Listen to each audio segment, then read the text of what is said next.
After beating off stiff competition from some of the biggest brands in mountain biking, the YT Jeffsy 29CF is our trail bike of the year for 2018. It's not perfect, but that doesn't matter because it still is the best trail bike out there on the market, according to me.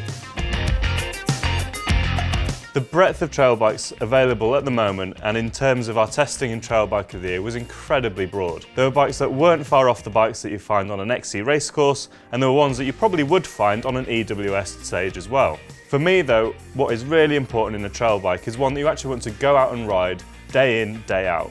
A bike that is fun, engaging, and enjoyable to ride. They don't have to be the fastest bikes down a hill, nor do they have to be the ones that will get you to the top faster than anything else either.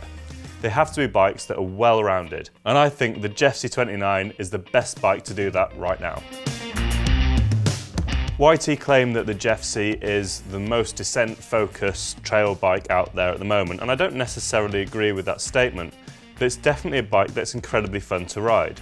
The 29 Jeffsy first appeared in 2016, and this is a slightly updated version of that bike, so it does have boost spacing, for example, which the original one didn't have. Other features include their 11 Plus drivetrain system, which we'll talk about later, and being direct sales, the spec is very good for the money. Don't forget this is a carbon fibre frame, and there's some pretty top-notch kit plugged into it as well. In the UK, the Jeffsy 29CF comes in at £3,199. In the US, you'll pay $3,499, and in Europe it is €3,699. So it is at the upper end of the pricing for Trail Bike of the Year this year, but I think it justifies that position. The carbon fibre frame helps keep weight relatively low. It weighs 13.8 kilos, so is lighter than a fair number of the bikes in this test. Despite that low weight, there's nothing on the kit list that suggests that this bike is going to be too light and flimsy.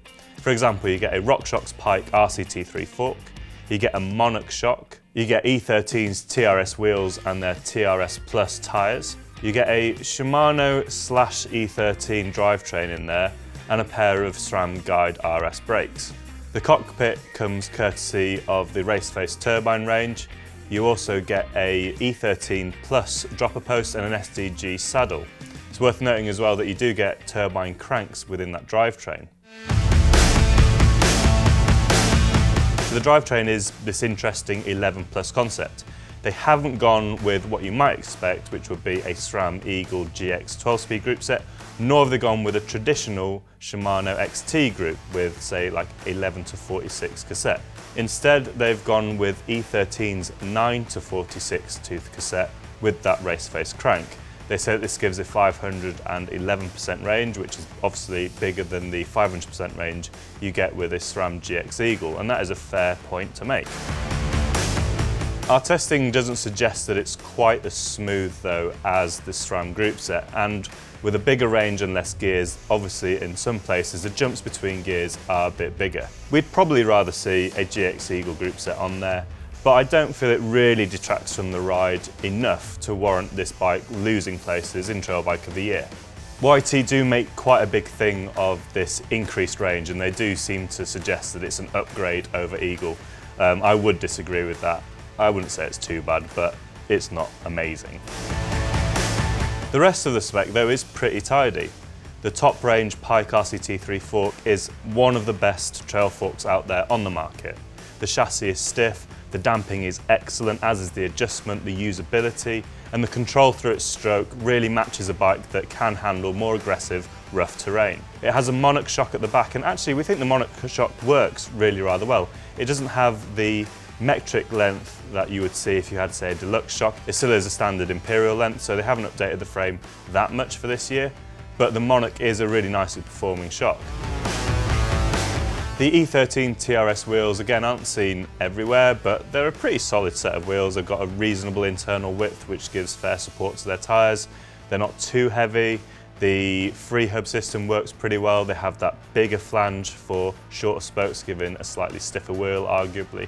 So it's no bad thing to see these wheels here. What's kind of interesting is the use of the E13 TRS Plus tyres. In soft, loamy, muddy conditions, I really get on well with these tyres. They've got acres of grip. They've got quite a soft compound, which means plenty of grip, plenty of confidence. On hard packed trails, the side knobs, being of that soft compound, do roll a little bit, so they're not necessarily ideal in drier, rockier climates, but on the whole I actually rather like the tyres. It's also fair to say though that if you are pedalling back up the hill, the softness of that compound does increase the drag, so they're a little bit sluggish. This isn't a bike for getting a new KOM on your local climb. Finally, SRAM's Guide RS brakes are really reliable stoppers that we enjoy seeing on most bikes. The RS means they get more adjustment over the bog standard guide brakes, and there's plenty of power there from the 200mm front rotor and 180mm rotor at the back. So happy to see them here as well. Race Faces turbine bars and stem, again, no real complaints, not super heavy, not super light, a fairly decent average shape. Overall package, there's very little to complain about. It maybe has a few less standout items than some of the other bikes, but as a component package as a whole, it works well on the Jeffsy.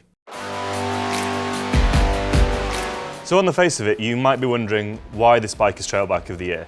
The frame isn't necessarily the most up-to-date in the world, okay? It hasn't got the new metric length shocks, for example. The kit is good, there's some nice items on there, the new pike, but there's also some items on there which perhaps you wouldn't expect to see.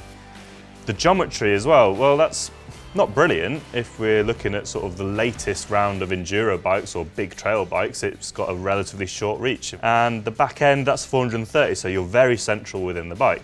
That's totally fine. The reason why this bike is Trail Bike of the Year goes back to what I think a trail bike really should be, and that is a bike that you want to go and ride day in, day out, and that is heaps of fun to ride. And that is what the Jeffsy is. This bike is hilarious. Point it down a trail, and you can pretty much guarantee that you'll gap anything you can see, you'll skid around any corner, you'll just have a bit of a riot of a time.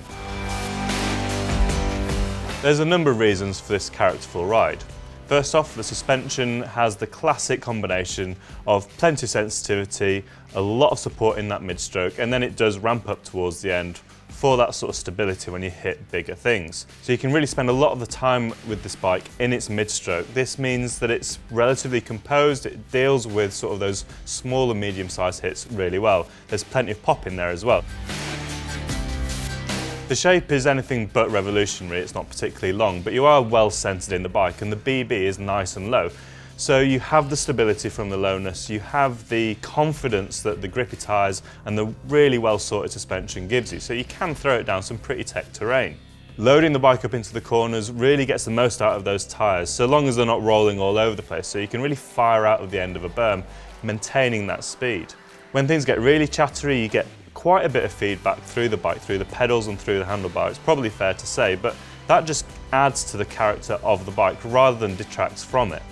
It's not a big sofa of a bike, but nor is it too spindly or nervous either. It's got a nice balance of how it feels when you are hitting a big range of different trails.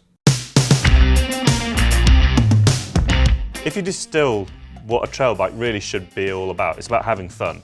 It's not an enduro bike and it's not a cross-country bike. And if you get all those ideas and distill it into one bike, I personally really think that the Jeffsy 29 is that bike. I do think it is the best at going out and having fun.